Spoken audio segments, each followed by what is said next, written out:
Motivation এবং ডিসিপ্লিনের মধ্যে ডিফারেন্সটা কোথায়? মোটিভেশন হচ্ছে ইমোশন ড্রিভেন এবং এটা টেম্পোরারি। আমি একটা মোটিভেশনাল ভিডিও দেখলাম, আমার মধ্যে একটা পজিটিভ ইমোশন তৈরি হলো এবং তারপরে আমি হাইলি মোটিভেটেড ফিল করছি।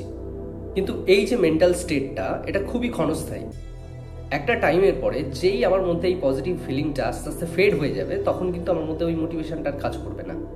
অন্যদিকে ডিসিপ্লিন হচ্ছে হ্যাবিট ড্রিভেন, এটা হ্যাবিট লুপের উপরে ডিপেন্ডেন্ট এবং একে কন্ট্রোল করে আমাদের ব্রেনের প্রিফ্রন্টাল কর্টেক্স, যা long term planning, decision making এবং সেলফ কন্ট্রোল এই জিনিসগুলোকে কন্ট্রোল করে। যখন কোনো একটা হ্যাবিট তৈরি হয় তখন আমাদের ব্রেন এনার্জি সেভ করতে চায় ওই হ্যাবিটটাকে অটোমেট করার মধ্যে দিয়ে।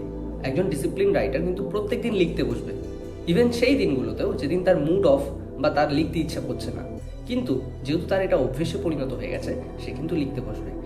কিন্তু যে শুধুমাত্র একটা এক্সটার্নাল মোটিভেশনাল ভিডিও দেখে মোটিভেটেড হয়ে লেখা শুরু করছে, সে কিন্তু একদিন দুদিন লেখার পরে আর সেই এনার্জিটা খুঁজে পাবে না এবং সে লেখা বন্ধ করে দেবে।